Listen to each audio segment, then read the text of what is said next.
This is Scott Carson, founder and CEO of Powered by MRP. Very special MedTech marketplace today. We are just outside Charlotte, North Carolina, with two very established and respected dermatologists, Dr. Dabagh and Dr. Shah. Welcome to MedTech Marketplace.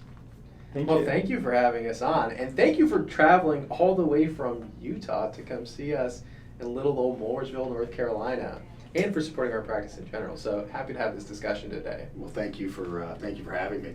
What you may not know is I'm very happy to get out of Park City, Utah, where we're based, because all it's been doing for about 5 months is snowing, and we are getting pounded. The entire world is melting, but not in Park City, so it's all coming there. So I think one of the things that's been intriguing to me about the two of you is why North Carolina? Because I know that you had a background in Michigan, but I'd love to hear how you ended up here.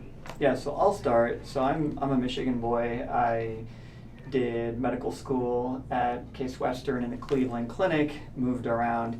I actually spent some time in Duke for residency training, so I know North Carolina, did my fellowship out in California, went back to Michigan, started a practice, sold to private equity, and decided that I wanted to start the next chapter of my professional career.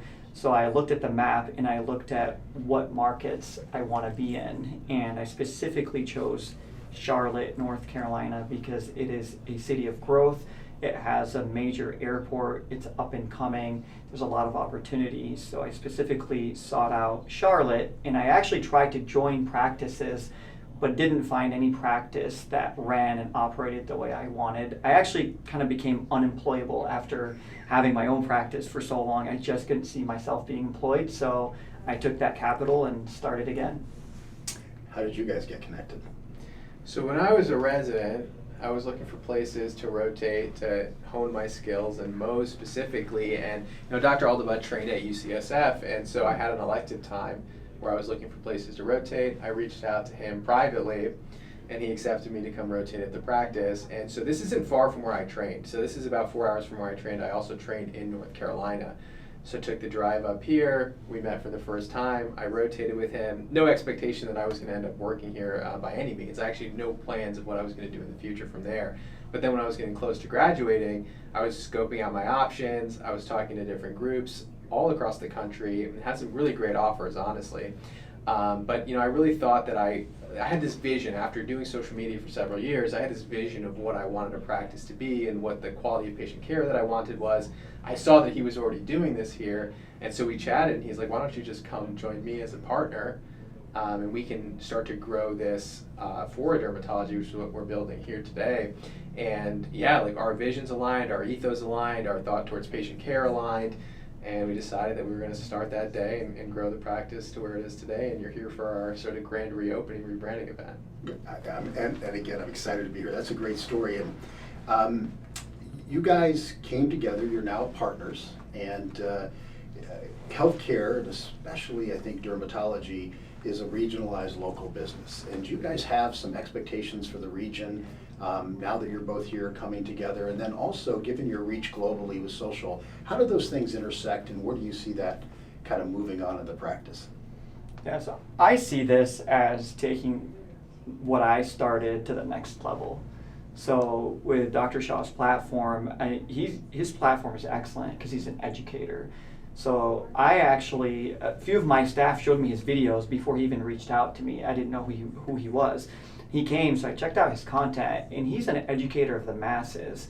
And what better way to do it than social media? And I am an operator, so I've had a practice, now another practice. So when we take these two and we put them together, we just take it to the next level. And that's what I saw in this, that I want to take it from a small local dermatology practice to that next regional, national, and even global level.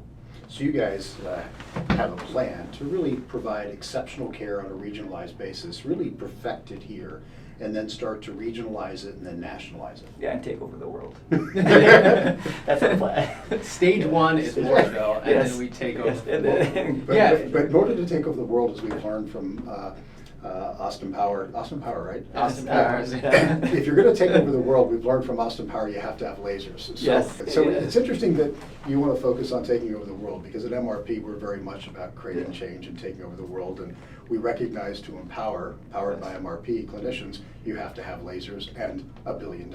Yes. So we're clearly on the On right step of the first of the partnership. So a couple of things for you guys is, I know that early on when you were going to partner with him, you had some criticism about bringing somebody in with such massive social appeal. Yeah. And what were some of the things that you had heard, and do you think that any of that really is relative or even valid in any way? Yeah, so I was a dermatologist, and now I see myself as a dermatologist and disruptor. So like you disrupted the industry with what you're doing, because we had to go to the laser companies, we had to deal with these laser companies, manufacturers. You came and you say Scott Carson, everybody in dermatology knows you, and people are like, oh, go to him. So you're a disruptor. So I feel like at this stage of the game, I wanted to disrupt. So it was very non-traditional. I'm like, I'm not going to be traditional. I'm not going to be in the box. The only way to disrupt is to go outside of that box. So I actually asked him to join me as a partner. He's like, I want to work somewhere. I want to be a dermatologist, and I want to do my social. And I said, well, why don't we just come together? And I knew him for 2.5 years, but he was partner day one. He didn't have to wait. He didn't, and my colleagues, they're like, especially people who are, have their own derm practice, like, how can you let somebody come in? You don't even know this person. You have to do the 2-year, 3-year work with him and then buy in. And I said, no, forget all of you guys. We're doing this. There is no time to waste. We have to start now. I know him. I trust him. We align ethically, and that's what mattered. And he came from a good program. So for me, like, this is about disruption. And then when you stepped in the picture, that's the next step. So I think we're all wanting to disrupt. He's disrupting in social media. I want to disrupt in the clinical space, and you're disrupting in the industry space. And together, that's when it's going to happen. That big wave. So I agree. Anything to add to that? Because I have a follow-up question for both of you. But go ahead. Yeah, when I started doing content on social media, this idea of derms educating the masses was really new, and the industry, the academic and professional organizations didn't know how to interpret this, especially because I was a resident when I first started doing this. And I'll never forget this. The first month that I started doing this, my program director sat me down. He said, I went home, I watched some of your videos with my wife. We were scrolling, and then we ended up in a hole. We really liked your videos. And he's like, you have a gift to educate people. And he's like, you have to promise me one thing. You'll always be ethical, and you'll never get greedy. And he said, listen, I give you full autonomy to make content as a resident, and I will support you against anyone that comes for you. But always remember to do those two things. So for me, I kind of had this okay, you can do this. You have the support of the people that actually matter the most. And there were people that were not happy with what I was doing on social media, and they're like, this is a new thing, and we don't accept it, or what does this mean? But I knew why I was doing this. I was getting feedback from people in Indonesia telling me, you improved my skin, or what the education that I got from your videos changed my life. So I knew that I was doing this for the right reason, and I got support from the people that mattered. And then when I met Dr. Aldabah, there were people that they thought, okay, social media, this guy's just there. Is he a real dermatologist? Does he have good education? But he saw me for what I was trying to do, and kind of saw I guess my soul, not to get too warm and fuzzy about this, but he saw what I was trying to accomplish, and it was much bigger than me. And so, I think this is very much aligned, because what you're doing is much bigger than you. You always tell us, and every time I've spoken to you, we actually met through Clubhouse, which is an app, a podcasting app, and your idea was basically this is for the dermatologist, this is for the patients, this isn't about me. Right? This is bigger than you, what your mission is with MRP. So I think my mission is bigger than me. I think his mission is bigger than him. And I think your mission is bigger than you. And I think that's why we make such a good partnership here. I appreciate that, and I agree. This is all great that you guys have come together. You have a high degree of ethical standards, which I do believe is incredibly important in business. And you have these great plans to do big things regionally and potentially nationally, which all great businesses that grow and make money, that's their aspiration, to continue to build their brand and reach customers or patients.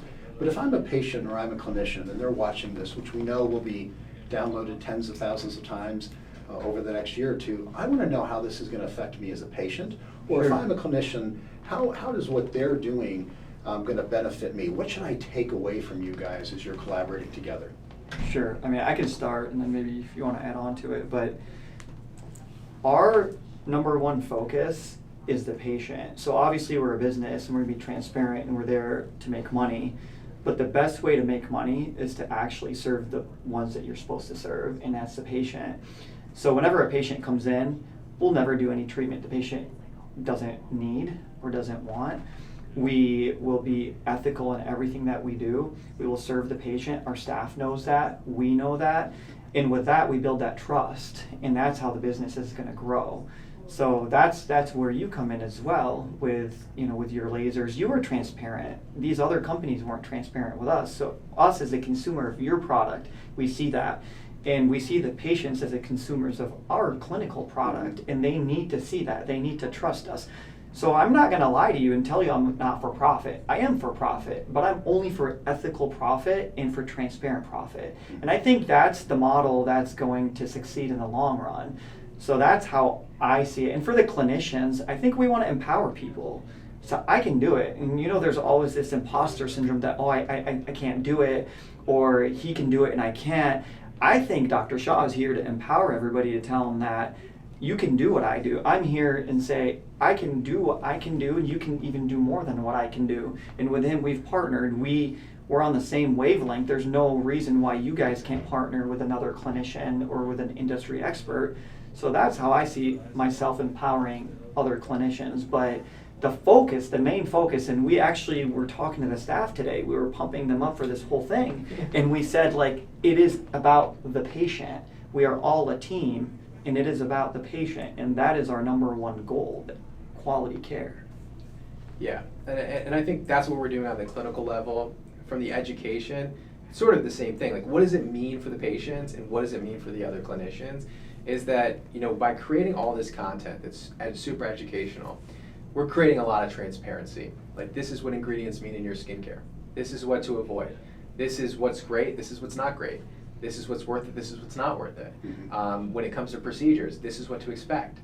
This is a miracle. This isn't a miracle, right? Because we have the data. This is what we are trained to do, right? So what does that mean for the industry? It means that the patients are more educated. It means that they're making informed decisions, right? So when they go into an office, they're armed with all this new knowledge, right? So I had this saying, it's kind of a corny saying, but it's education, not influence, right? Mm-hmm. Because I believe that there's one day where my education on social media will no longer be needed. That's the hope, right? Because if you put enough education out there, people then can make informed decisions, right? So you walk into your derm office, does microneedling work? It's I saw this whole video about the science of microneedling, unbiased. I saw this whole video on how CO2 laser works.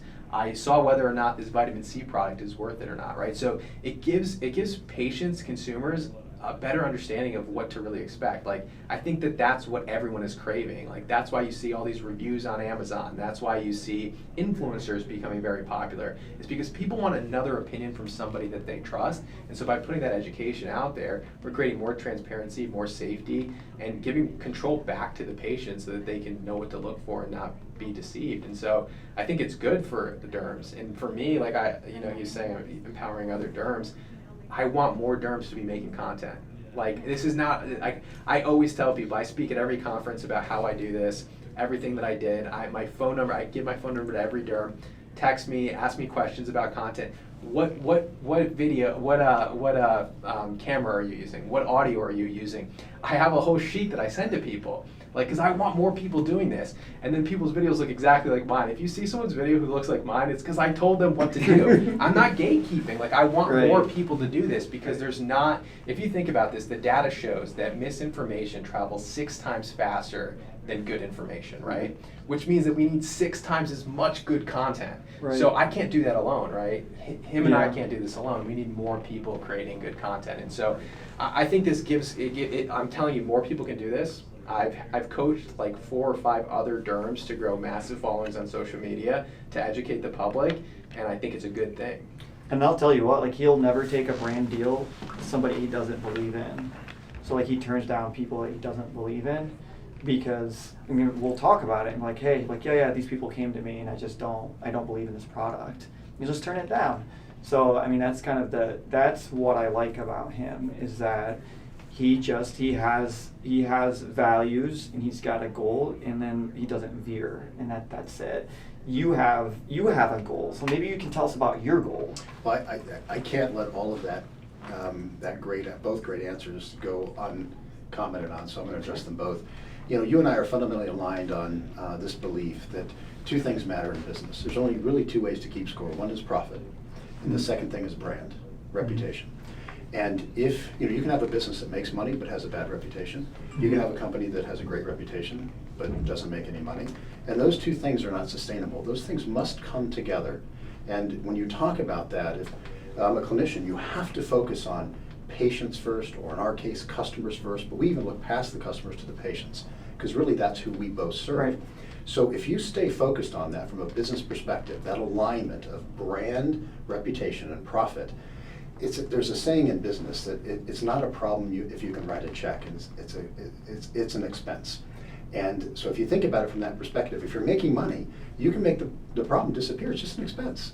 And that maintains that strong brand. So if you have somebody come in, they don't have a great experience, don't get the right outcome, you're making money, it makes it easy to go back and resolve that interaction to maintain that brand perfection. So I'm a big believer in what you believe in, or what you're talking about. And I think clinicians need to hear that, because they're often fed this nonsense. Like, I can't believe how many times I hear clinicians say, well, you know what, they had a bad injectable experience and I don't care, I'm going to keep the money. And I'm like, what are you talking about? You cannot do that. No, I mean, I'll tell you a So story. I'll tell you a we have a story. lot of stories about this. Yeah, I mean, I'll tell you a story with him. I bought my first IPL in Michigan from Scott. It was before I sold my business, and it came in, and I was, for whatever reason, I was unhappy with it. And he's like, I'll take it back. I'll pay the shipping. He took it back. And I didn't end up buying it. But then 2 years later, we were looking, and I was like, Scott, like he makes it right. So that's what we have to do. It's a culture. So that's a culture. It's a brand. It's a culture. It's a reputation. Yeah. So you have a brand and you have a reputation, and then behind that is the culture that you've built in your company, and is the culture that we're building within our people in our clinic. If a patient's unhappy, I will pick up the phone and talk to that patient myself. I'll walk out front. I walk into the patient room, I know that patient's been waiting. The first thing I do is I apologize, because their time is as important as mine, and I tell them that your time is important.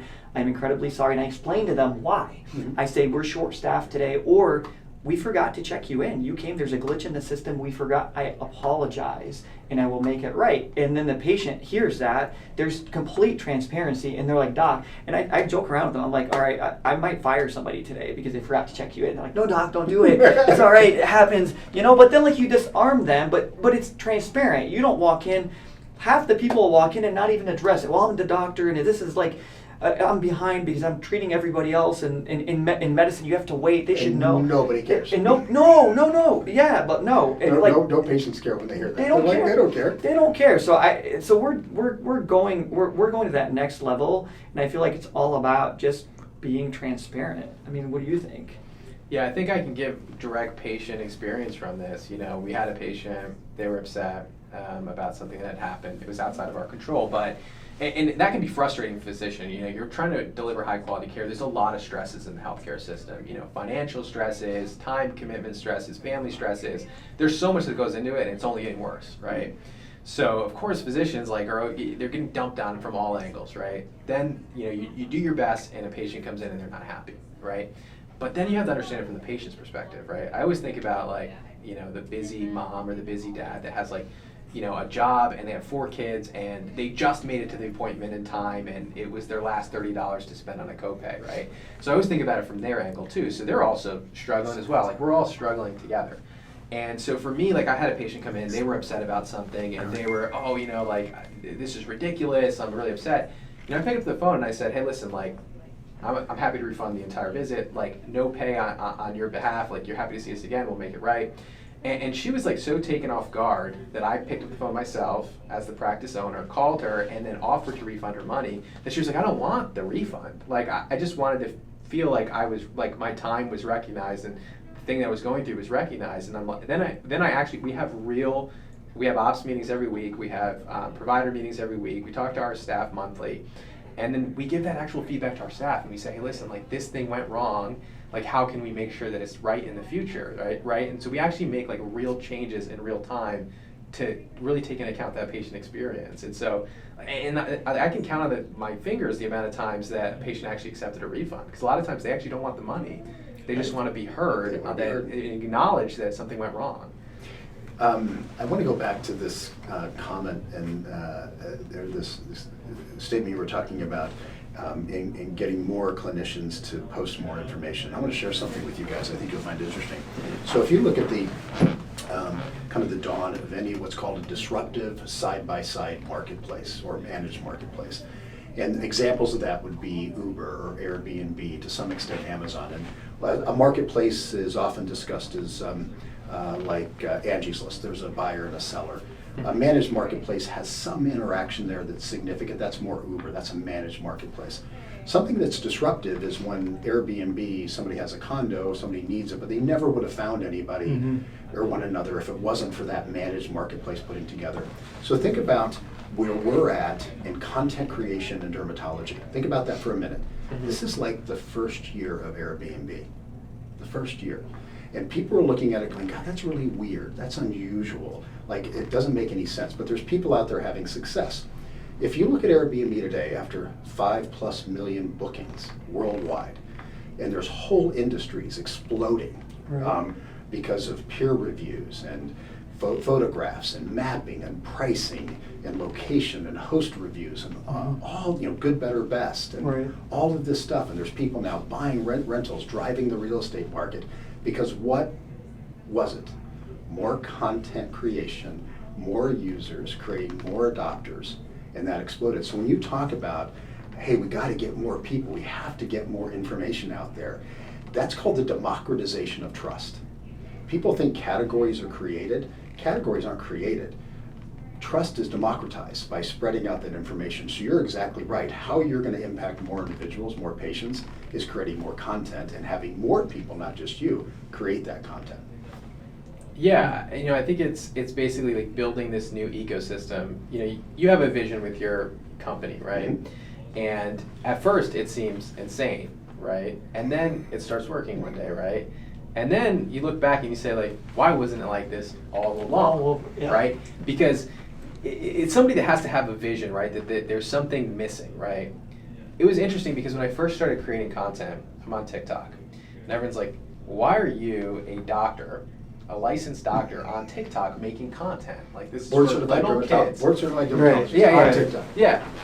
Why are you doing that? And then, then I see articles in like the Wall Street Journal where like dermatologists are commenting on trends on TikTok saying, I can't believe these guys on TikTok are microneedling at home. Like, this is a terrible idea. Do you think the guy on TikTok who's watching TikTok videos is then going to read the Wall Street Journal to hear what the dermatologists have to say? Right? No. So the idea is like you need to meet the consumers and the world where they are, right? Like, and so if you look at Airbnb was focused on, there's a problem. People have houses to rent, and there's the public, they want to rent them, right? So how do we connect these two? So for me, it's like there's this demand for this content. Am I going to go to the Wall Street Journal and start talking about skincare trends? Like, no, because I'm going to meet the demand where it is. There's a demand for the skincare information on TikTok. I'm meeting the consumer exactly where they're getting their information from. So like that's how you have to think of it, is like you're meeting this demand that's already there. Like I didn't like create the category, right? Like you said, I'm just meeting the demand that's already there. And now it makes the most sense. Like, why are there not more professionals giving professional opinions? And this is even being adopted by the big channels. Like if you look at YouTube, we also do YouTube content. YouTube is actually now officially given us, like when you watch our YouTube videos, underneath the videos it says, this is created by a licensed doctor. It's like a tag, like it's like a badge that YouTube is now giving to physicians on social media, is to give the credibility to the content that you're creating, because to them it makes all the sense in the world. Like, we have all these people creating content, and we need more than just doctors creating content. But like, it's so important to have doctors creating content. They're going to give you a special badge on your profile that every time someone watches your video, they get a pop-up that says, this video was created by a licensed healthcare professional. And if you think about disruptive, when we talk about managed disruptive marketplaces, you see this all over the place. You see it Superhosts on Airbnb. You see that Uber drivers are now double investigated. They check them out at 2 levels now, and that gives you a higher level of comfort. So the idea of validating the content that's out there is a big deal. I often talk about, I'm going to switch gears for a second, I often talk to the industry about there's no hair removal emergency. You basically gotta, when you're a clinician, you got to slow down. Mhm. There's no hair removal emergency. They go, what do you mean by that? Well, nobody runs in here and says, you know what, Dr. Dabagh, if I don't get hair removal, I'm gonna die. No one ever does that, okay? So you guys. My staff. Your staff. You can. I feel like I need it now. Yeah, you know. I mean, this is how like people my age consume, right? I'm 34 years old. I look at reviews for everything. I don't make impulse purchases. I look at the data. I look at reviews. I talk to my colleagues. I watch review videos. So I need a lot of data before I make a purchase. Like you're not gonna convince me to buy anything just because you told me to buy something. Like I'm gonna get as much data as possible. And so that's what we did. We did a lot of fact finding the first month. We needed a lot of lasers because we were going to onboard a bunch of different things and we wanted to have it quick. Because of our religious principles, we actually don't take loans. So we had to pay for everything in cash. So the bottom line mattered a lot to us. You know, a lot of these laser companies were telling us, oh, well, you can finance it through us. You know, the rate's 0 or it's 3%. Like we don't take loans, so we need to buy this cash. So we need something that's going to be affordable. We need something that's going to be effective. We need something with good service contracts. And so we're looking at everything. Now you had come highly recommended in this process, right? And when we first spoke to you, you didn't try to sell us anything. You were brand agnostic. You actually were just giving us advice. Hey, like I think that these are the devices that these are the modalities you might need. I think you'll do really well with IPL. You need a CO2. You need some microneedling. So like kind of giving us idea of like where we're going to get the biggest bang for our buck when investing. And then you didn't sell us on any particular device. You just educated us on the different devices and what they did and told us about their settings, and that was it. It was an easy deal. We had already heard about you. Well, he had already bought from you. Other derms I trusted had already trusted you. And then you just said, take your pick of what you want from us. And so I'm like, I'm not even getting sold on anything. And so we said, okay, this is a simple decision. We just bought everything from you.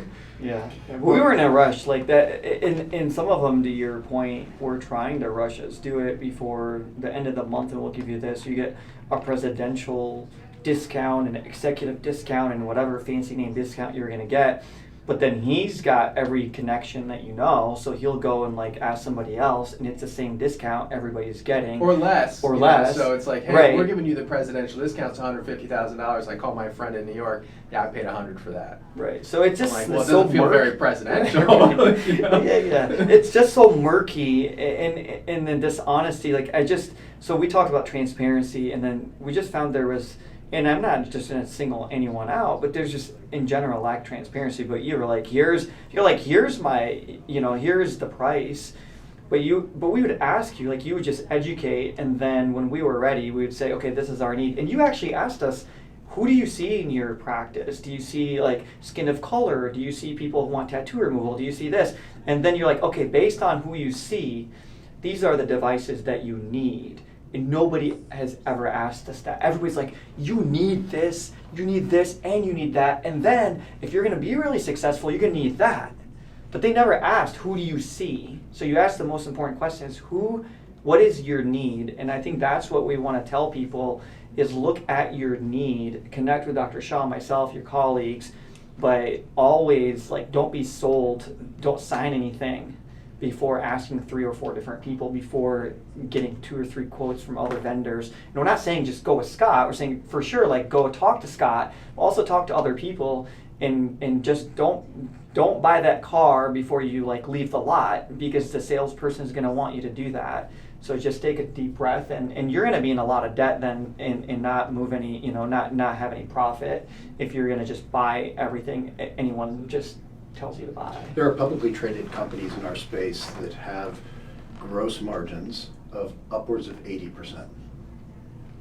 Wow. Upwards of 80. This is publicly traded companies in our space that are sitting on hundreds of millions in cash with 80% gross margins. That is after salaries, that is after paying sales reps, that is after paying for the equipment. They're sitting on that kind of margin. So think about that. The only businesses that have anywhere near that kind of profitability are drug companies. And yet manufacturers are positioned that way. This is after many sales reps in our industry make between $500,000 and $3 million a year. This Wow. is something that must change in our industry. And what's interesting is, here we are, we're industry, and clinical talking. And there's been a theme as we wrap up MedTech Marketplace today. There's been an interesting theme that I didn't really get when we started this conversation that I get now, is clearly we care about our customers. And I often say to my team is, don't get in the way between me and a customer because I will crawl over you, okay? And there's a misconception in business, take care of your employees and they'll take care of customers. I disagree with that. Take care of your customers, they'll take care of your employees. And so we have this central theme about really caring for customers, but the part that I misunderstood about you guys is you guys are really data scientists. You guys, like us, want to get data sitting on tech and get people educated. Okay, that's what we care about, to empower them to make better decisions. At least once a day, I'm helping a clinician buy from a manufacturer, not us. I'm helping them get better terms, get rid of the variable pricing, get extended warranties I know they're offering to others, get rid of all the noise. And similarly, you're doing the same thing. You're out there creating content to people that you'll never see, that will never put a dollar in your pocket. You're creating together a group of clinics that will reach hundreds of thousands of people that you'll never benefit from. But the overall goal is to create greater care for the patients that we collectively serve. It has Agreed. been an amazing opportunity to sit down with two of the greatest dermatologists really in the industry today that are solely focused on the care of individuals that they'll never, many of them, most of them, that they'll never see. And I'm very grateful for your trust in your business at MRP and appreciate very much the opportunity to come visit. It's been an honor. Thank you, It's an Scott. honor. Thanks Great. for your support. Appreciate it.